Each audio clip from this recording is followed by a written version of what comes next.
Hello there, welcome to our YouTube channel, Deep Springs Baptist Church. We are continuing our study in the book of Genesis.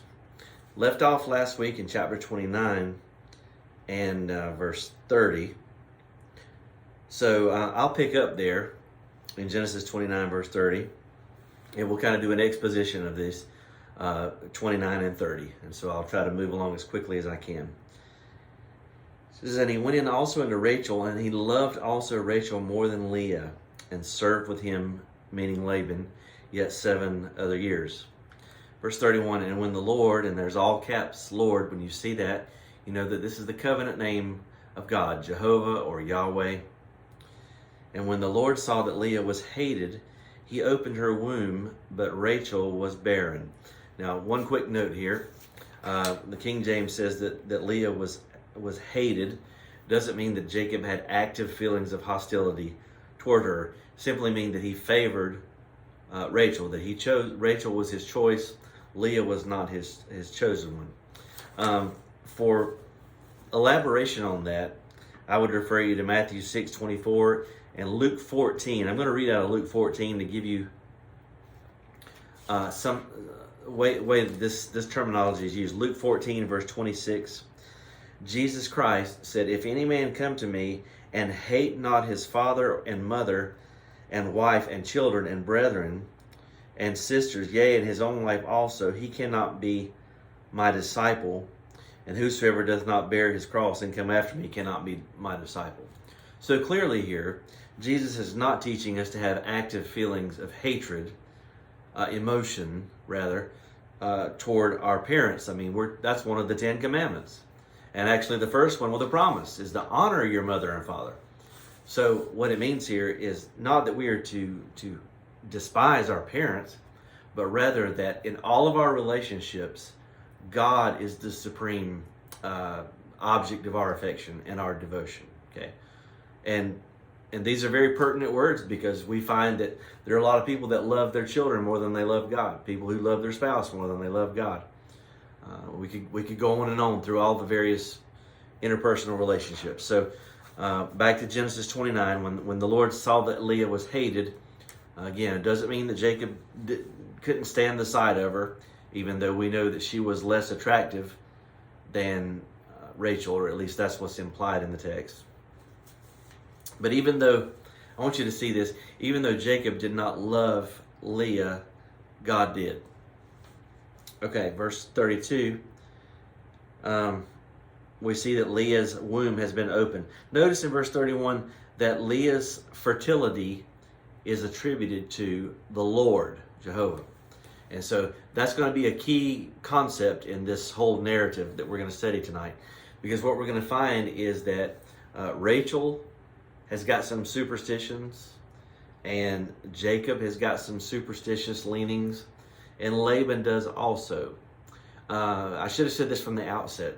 What you're going to see here today is a highly, highly dysfunctional family. Highly. And we're going to see that Jacob's have trouble at home, and he's going to have trouble at work. Now, how many of you can relate to that? Isn't that where we are commonly attacked by Satan, either in the home or on our job? You could add the church to that list too. Church is not without its set of conflicts and relationship challenges. But we're going to see here that God is at work in spite of all the schemes and the superstitions. And so that's important.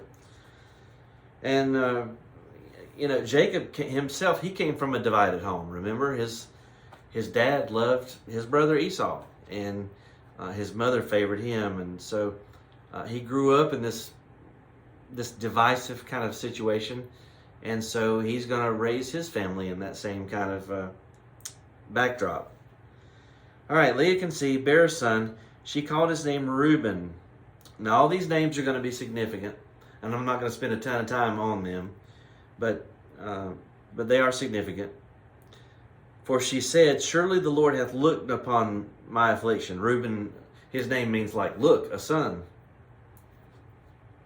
Notice what she says at the end of verse 32. Now, therefore, my husband will love me. Wonder how many women have thought that same thing. perhaps a young woman, an unwed teenage girl thinks, well, if I could get this boy, if I could give this man a child, then he'll love me. I wonder how many marriages have started on that faulty foundation, thinking, well, if we have a child together, my significant other will love me. And oftentimes that's not the case. But here in this case, they're not unwed, of course, they're married. And but they all want different things. What we'll see here in the next few verses is that Leah desperately wants the love of Jacob. Now, God has blessed her to produce these children, and she's not just having kids, she's having sons. This was the prize. Often if a woman child was born, there were no balloons and cigars. If a female was born, the male child was the epitome, the fruit of the I almost said loom, fruit of the loom. The fruit of the womb is his reward. That's not the first time I've made that slip. I think the first time I did that was on some kind of a special day when we had a lot of visitors. But anyway, she says, now will my husband love me? She was wrong, of course.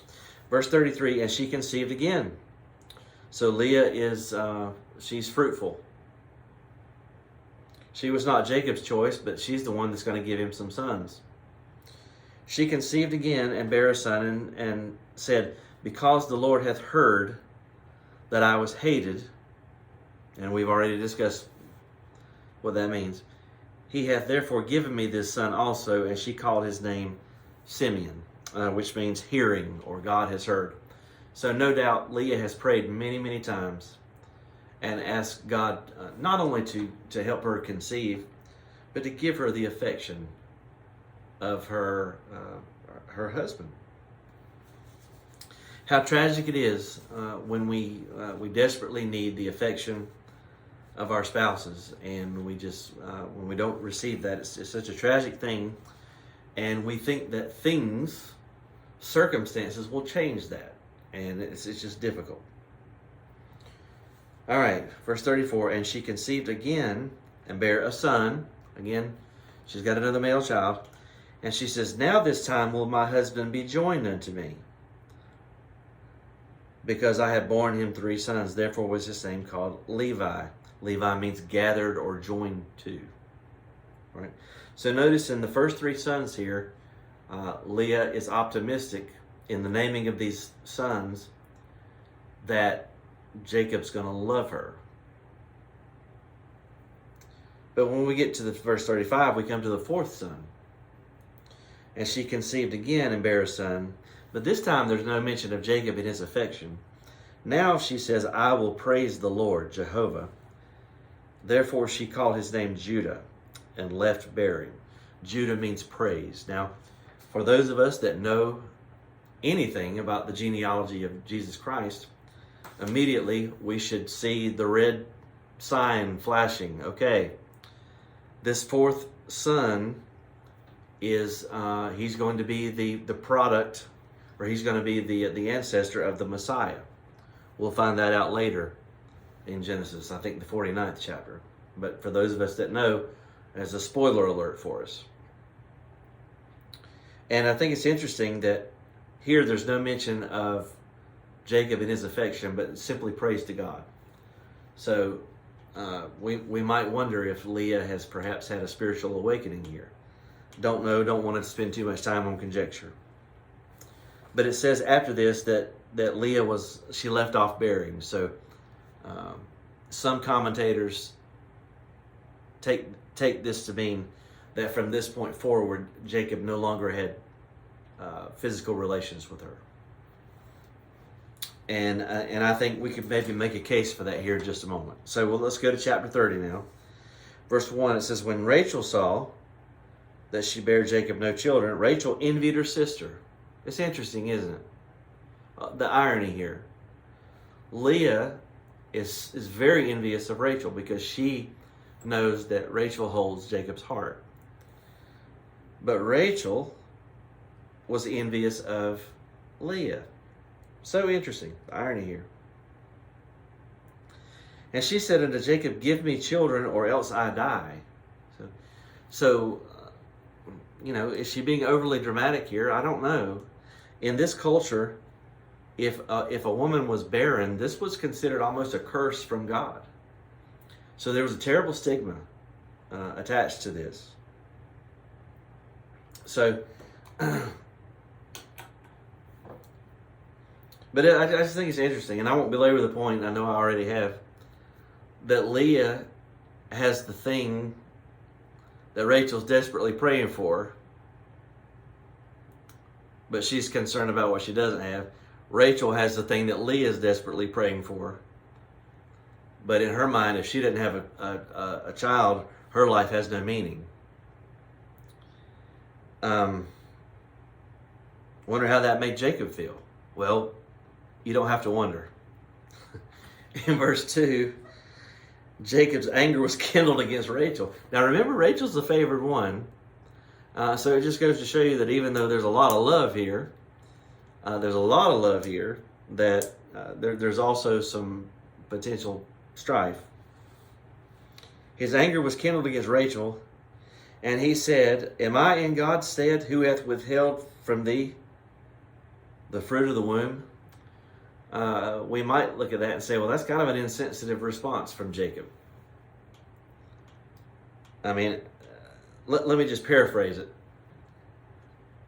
I hope I'm not taking too much creative license here. Jacob's response is almost like, why are you blaming me? God's the one who you should be mad at.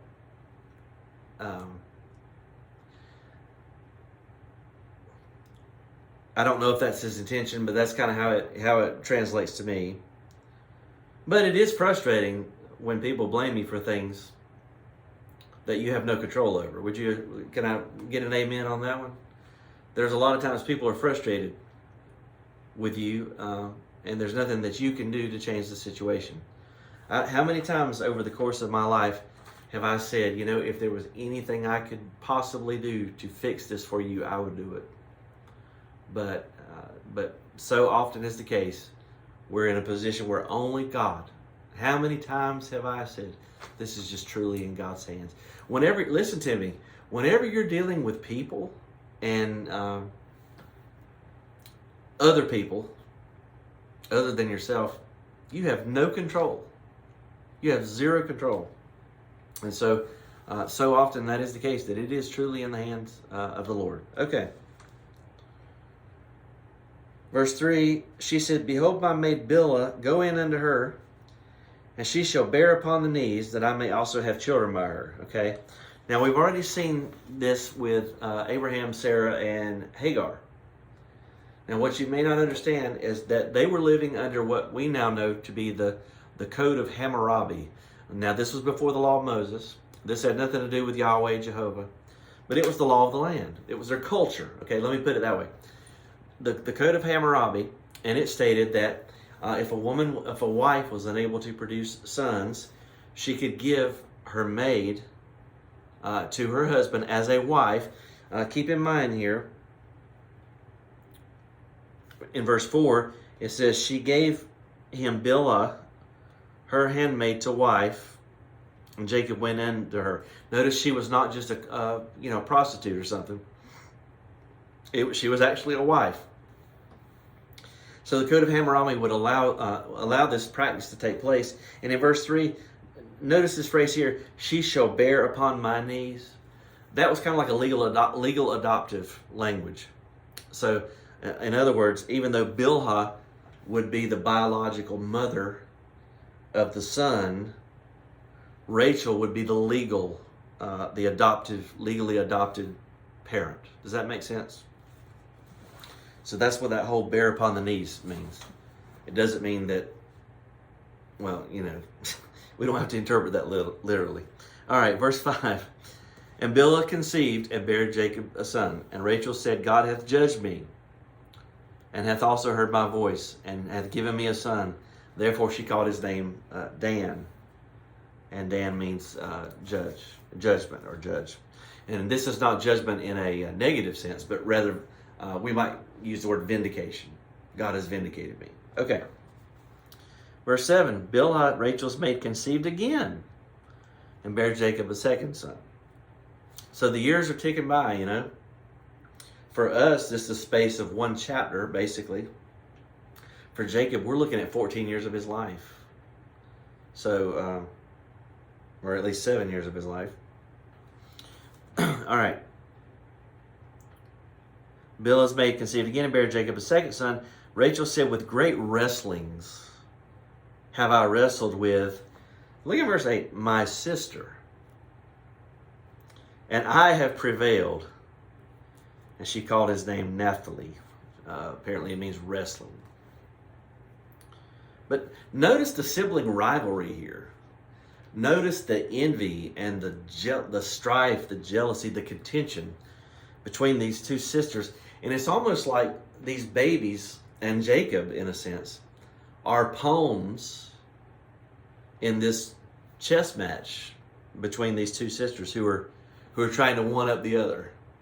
Rachel wants to give Jacob an heir, and Leah just wants Jacob's affection.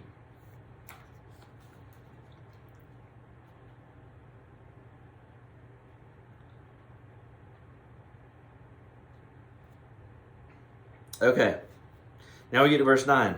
When Leah saw that she had left bearing, she took Zilpah, her maid, and gave her Jacob to wife. Okay, so if you're counting, those of you who are keeping score, Jacob now has not only 2 wives, but he's got 4. I'm going to read you the lyrics from a famous country song. Trying to love 2 women is like a ball and chain. Trying to love 2 women is like a ball and chain. Sometimes the pleasure ain't worth the pain.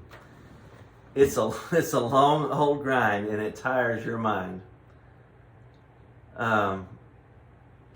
Trying to hold 2 women is tearing me apart. Trying to hold 2 women is tearing me apart. One's got my money, the other's got my heart. It's a long old grind, and it tires your mind. That was some great theology from the Oak Ridge Boys. And some of you may be humming that tune in your mind now, and I apologize for giving you that mental, not image, but that song in your mind. So Jacob's got 4. Look how far from God's plan we've got. You know, God in the first few chapters of Genesis showed what his pattern, what his design for marriage was. God did not say to Adam, I will make you several helpers. He said, I will make you a help or a helper fit for you. God's design was 1 man and 1 woman.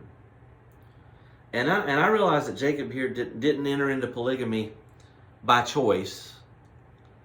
He was deceived by Laban. And so we won't rehearse all of that from last time. But we see, you know, when we get so far from God's design, we have nothing but trouble. And we don't need the Oak Ridge Boys to tell us that, right? I mean, we just know from human experience.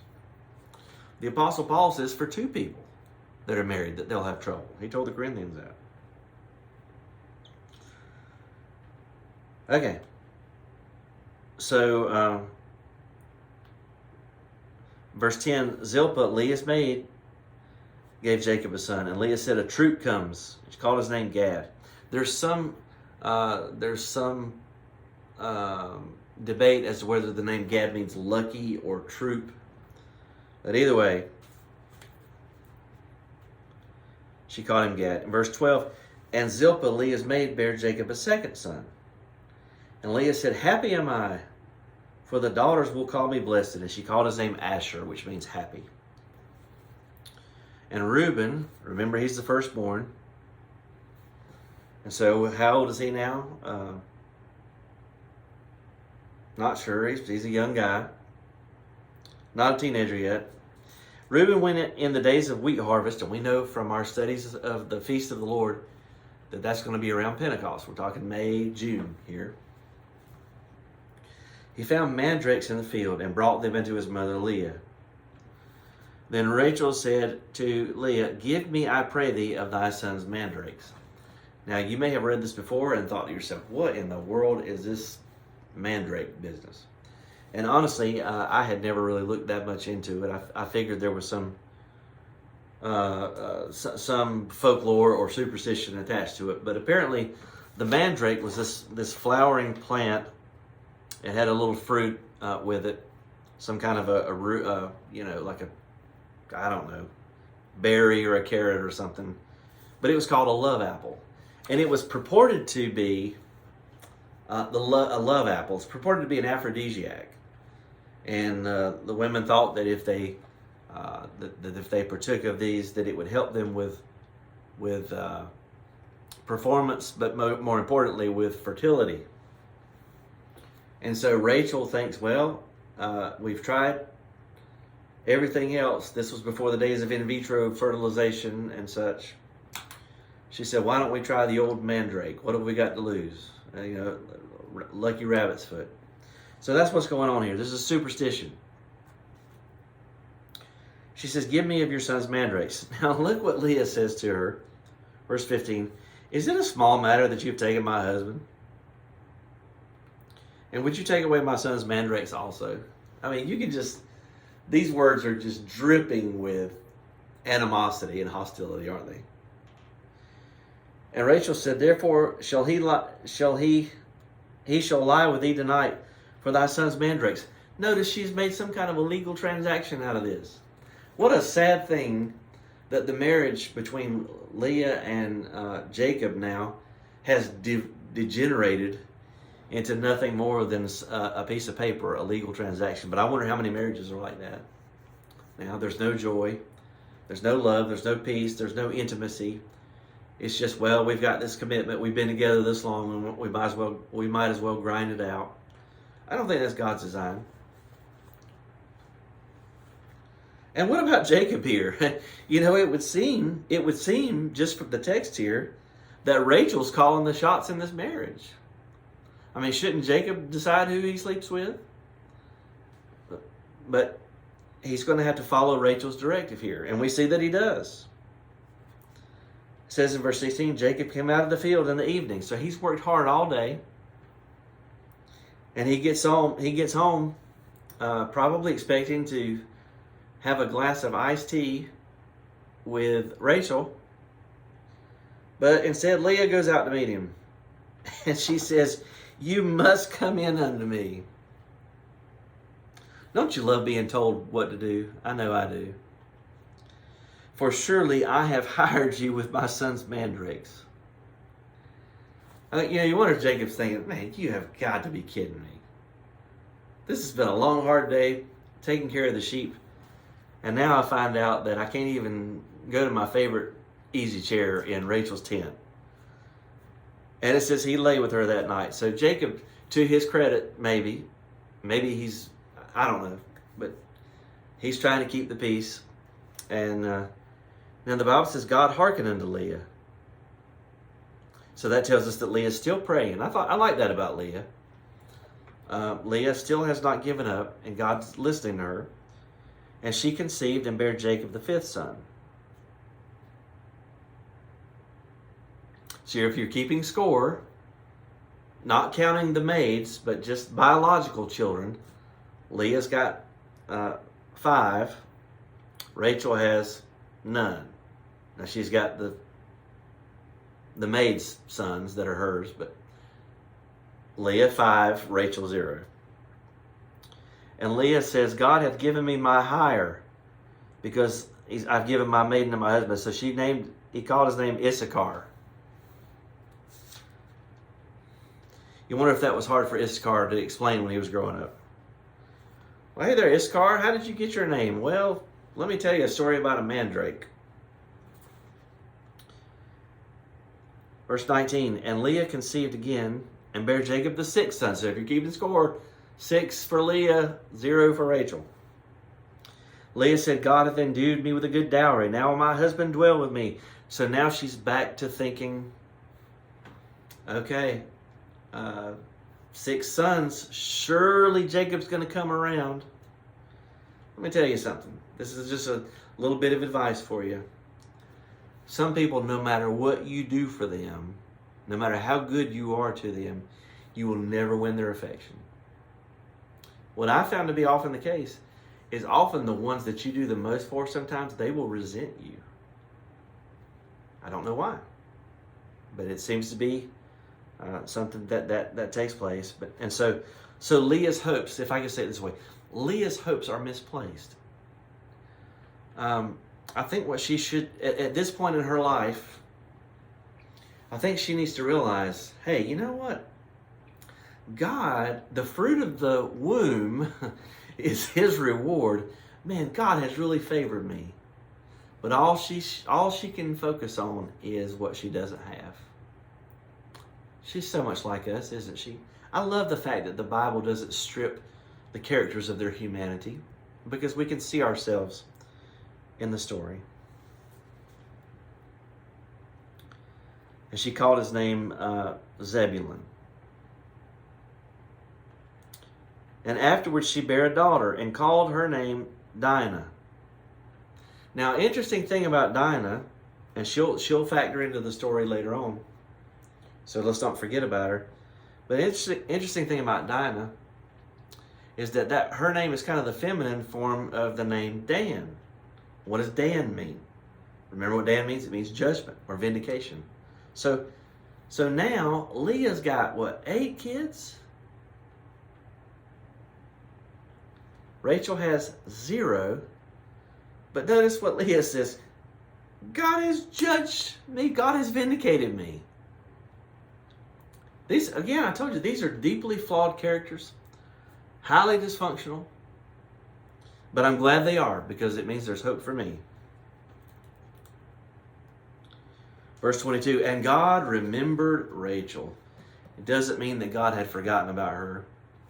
When you see this phrase, God remembered, in the Old Testament, it means that He drew near in grace. God comes to Rachel in grace.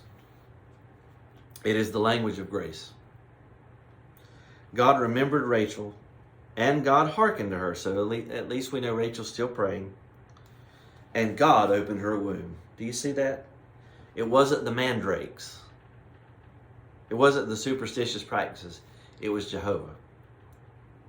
And she conceived and bare a son, and said, God hath taken away my reproach. And she called his name Joseph, and said, the Lord shall add to me another son. Now, what I've learned in Hebrew is that Joseph's name, the Hebrew name for Joseph, it means taking away, and it also means adding. So in one sense, God took away her reproach. If I could say it this way to help us understand, God has taken this curse off of me. You know, this I no longer have to bear this stigma. That's a big deal. You know, and God will do that for you. You know that? You don't have to bear stigma. We've all made mistakes in our lives. My goodness. There's not a person alive that hasn't made mistakes. There's not a person alive that hasn't done things that we regret. But God can give you a brand new start. Oh yeah. People are always going to have something to say. People are always going to talk. But God's able to take your reproach away. But it also says that she will add to be another son. And indeed, God is going to add one more son. And his name will be Benjamin. And here's the ironic thing. Remember in verse 1 of this chapter, Rachel says, give me a child or else I die. The irony is that when she gives birth to this next son that God will add to her, she will die in childbirth. Just interesting. Verse 25. And it came to pass when Rachel had borne Joseph, that Jacob said to Laban, send me away, that I may go into my own place and to my country. So here's one exegetical note here. We can probably surmise here that the 14 years are up. Remember, he had to work 7, and he got Leah, and then he had to work another 7 years as part of his agreement for Rachel. He already had Rachel, obviously, or else he wouldn't be able to have all these kids within this time frame. But we can surmise it. We can deduce. That's the word I was looking for. We can deduce that 14 years have transpired because Jacob, again, to his credit, we see some spiritual growth here. Jacob, even though Laban has dealt dirty with him, Jacob fulfills his obligation to work the 14 years. And so now his time's up.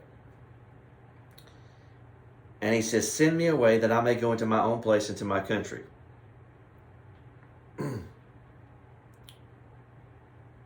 Now Joseph is going to be his favored son, of course. And that's going to get him into trouble, just like his daddy. You know, Esau was the favored son. Jacob's going to have his favorite son, Joseph, and it's going to be the source of misery. So parents, listen carefully. Send me away that I may go into my own place, into my country.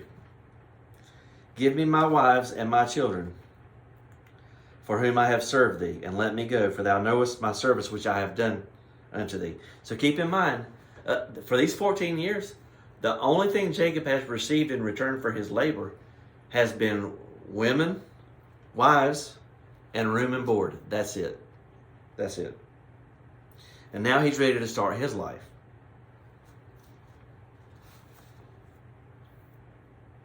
And Laban said unto him, I pray thee, if I have found favor in thine eyes, tarry. For I have learned by experience that the Lord hath blessed me for thy sake. Now, one quick word here. What verse is this? I'll try to look this up really quick. Verse 27. It's translated different ways in different places. King James says, I have learned by experience. The ASV says, I have divined. The ESV says, I have learned by divination. The NET, the New English Translation, says, I have learned by divination. The NIV says, I have learned by divination. The New King James says, experience. The New Living Translation doesn't address it at all, and it's more of a paraphrase. I don't have the NASB in front of me to look at it. But from what I'm told, from the Hebrew scholars, the word experience should be divination. And it means that Jacob was a superstitious man. He operated in the realm of magic. And we'll find out later that he's got idols and stuff. So that shouldn't come as a great shock to you. And especially knowing the character of Laban. But anyway, he said, I've learned by divination that the Lord, Jehovah, and he refers to him by the covenant name, but I've learned that people can use God's name when it's convenient for them, hath blessed me for your sake. And he said, appoint me your wages and I will give it. Well, that's a pretty good deal.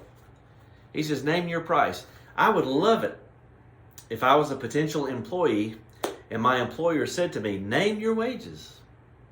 Listen to me. If you negotiated your wages with your employer, don't complain about your salary 6 months down the road, because you're the one who negotiated it. Always negotiate up front. Be a good negotiator up front. Okay, I don't want to go into meddling here. All right, he said unto him, you know how I have served you, and how your cattle was with me. For it was little which you had before I came, and it is now increased into a multitude. And the Lord hath blessed you since my coming. And now when shall I provide for my own house also? So we are seeing here that it's not just Jacob's ingenuity as a shepherd, although I'm sure he had learned a thing or two, taking care of the flocks. But this is the outworking of the Abrahamic Covenant. Don't lose sight of this. Remember when God appeared to Jacob at Bethel? He gave him the Abrahamic Covenant. I will be with you. I will bless you. I'll make you a blessing. I will bless those that bless you. Curse those that curse you. So now Laban in the Hebrew is how you pronounce it, but we'll call him Laban because that's how we speak. Laban is a beneficiary in a peripheral way of the Abrahamic Covenant. So I want to ask you, can people see the evidence of the favor of God on your life? Laban could see it, even if he didn't see it by legitimate means. He still could see the evidence of it. I wonder if sometimes you're the only Christian on your job. I told you earlier, I think, that this is divided into two sections here: trouble at home and trouble at work. Okay, so now we've left off dealing with home life for just a moment. Now we're dealing with Jacob's work life. Okay, some of you may have had the privilege of working for an impossible boss. I would think Laban, if I had my ideal choice of employers, Laban would not be on my short list. So Jacob's negotiating with a real shifty character here. And sometimes we're in that situation too. Maybe you're the only Christian on your job and you're begging God, God, please get me out of here. But it may be that God's got you there for that very reason, so that the people around you will see your good works and glorify the Father in heaven. They'll see the hand of God on your life. But Jacob said, look, I've been taking care of your interests. Now it's time for me to look out for my household. He said, what shall I give you? Again, Jacob holds all the bargaining power. But Jacob said, you shall not give me anything. If you will do this thing for me, I will again feed and keep your flock. And Jacob is going to do something that really, again, shows his spiritual development and his character. He sees that God is blessing him. And so what he's going to do is offer Laban the better deal. Now, I don't claim to be a businessman. I do have a business degree. I know a little bit about business, about economics and logic and production and that sort of thing. Had plenty of classes on it. Finance, accounting, economics. But I think sometimes we lose out with God because we're always trying to get the advantage over other people. And I'm not suggesting that you should set out to not make a profit. I mean, what dummy would do that? But I'm just saying sometimes I think we lose out because we're always looking out for number one. Jacob has learned by example, just like Laban has, that God's going to bless him. And so what Jacob says in verse 32, he says, I will pass through all your flock today, removing from there all the speckled and the spotted cattle, and all the brown cattle among the sheep, and the spotted and speckled among the goats, and of such shall be my hired. So shall my righteousness answer for me in the time to come. In other words, this is going to be proof of what kind of guy I am. When it shall come from my hire before your face. Everyone that is not speckled and spotted among the goats, and the brown among the sheep. I'm told that it should be black among the sheep. I think this may be the origin of that old phrase, the black sheep of the family. That shall be counted stolen with me. So these ring-streaked, spotted, speckled, these were the less desirable. And Jacob said, these will be mine. I will take the less desirable. This reminds me somewhat of Abraham and Lot. Remember when there was a strife between Lot and Abraham? And Abraham offered Lot first choice. Remember that? And Lot pitched his tent towards Sodom. He looked out and how great it was, and he pitched his tent towards Sodom. We see the same kind of thing here. And in verse 34, we see that Laban is a lot like Lot in that respect.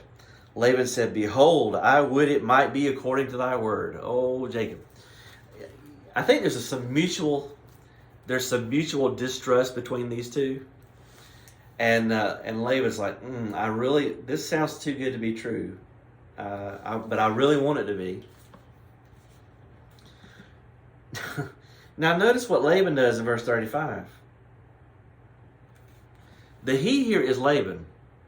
Follow your pronouns and you'll see it. Verse 35. And he, meaning Laban, removed that day the he-goats that were ring-streaked and spotted, and all the she-goats that were speckled and spotted, and everyone that had some white in it, and all the brown among the sheep, and gave them into the hand of his sons. Well, wait a minute. These were the ones that Jacob said were supposed to be his. Jacob said, I'll take these. But Laban is so distrusting of Jacob that he takes them and puts them under the care of his sons. Why do you think that is? I might speculate. You've heard that expression, it takes a thief to catch one. I think Laban knows that if the roles were reversed, that this is what Laban would do to him. And so instead of Jacob starting out with the speckled and spotted and the black sheep, he starts out with nothing. Verse 36, and he set 3 days' journey betwixt himself and Jacob. So again, we see the pronouns, the antecedents that we've been talking about Laban here. And Jacob fed the rest of Laban's flocks. Again, to Jacob's credit, even though Laban has done this despicable thing. Jacob waters Laban's flocks. But now we're going to see that Jacob has a little bit of superstition in him. I can hear the Stevie Wonder song in the background. Very superstitious. All right, verse 37. Jacob took him rods of green poplar and of the hazel and chestnut tree and peeled white streaks in them and made the white appear which was in the rods. Okay, so apparently he took this bush, this rod or reed or stick or whatever and peeled it to where the white was showing. And he set the rods which he had peeled before the flocks in the gutters in the watering troughs when the flocks came to drink, that they should conceive when they came to drink. And the flocks conceived before the rods and brought forth cattle ring-straight, speckled, and spotted. And Jacob did separate the lambs and set the faces of the flocks toward the ring-straight, and all the brown in the flock of Laban, and he put his own flocks by themselves, and put them not into Laban's cattle. And it came to pass, whenever the stronger cattle, did conceive, that Jacob laid the rods before the eyes of the cattle in the gutters, that they might conceive among the rods. But when the cattle were feeble or weak, he put them not in. So the feeble were Laban's, and the stronger were Jacob's. So Laban's plan backfired on him. Laban was trying to get an advantage, on a leg up on Jacob, but Jacob ends up. All right, verse 43. And the man, meaning Jacob, increased exceedingly. The Hebrew is a lot more colorful. It's like he's growing and growing. He's getting bigger and bigger. He's expanding and expanding. God is blessing him abundantly. He had much cattle and maidservants and menservants and camels and asses. Now, what's the business with these rods, these reeds or whatever? If you read the commentaries, nobody knows. I have no idea whatsoever. But one thing is clear, is that Jacob felt like there was there was either a custom or a superstition that if you would do this, that it would influence the what am I trying to think of? The genetics and the reproductive system, the prenatal operations. Listen, the reason that Jacob's cattle and sheep or whatever, his goats and sheep, the reason that they increased, it had nothing to do with those superstitious rods. It had everything to do with the Abrahamic Covenant, the outworking of the blessing of God in his life. And I would say to you, dear friend, if you're a believer in Jesus Christ, be very careful about ascribing your prosperity to your ingenuity, your acumen for business, your knowledge of this, that, and the other. I speak to you, preacher. Be very careful when God begins to bless your ministry and expand you. Don't think for a moment that it's because of you. Jesus said, apart from me, you can do nothing. He that glorieth, let him glory in the Lord. Every good thing in my life comes from above, from the Father of lights. Okay? So if there's any good thing in me, it's because of the Lord. I hope you've enjoyed our study today. We covered a lot of material in a relatively short period of time, but I thank you for taking the time to watch. Please like, comment, and subscribe to our channel. Hit that little button below. Share this on your Facebook pages, your social media, Twitter accounts, whatever you've got. And like us on Facebook, because you can follow us there, and we live stream our services every Sunday morning. So until next time, may God richly bless you, and I bid you a hearty shalom.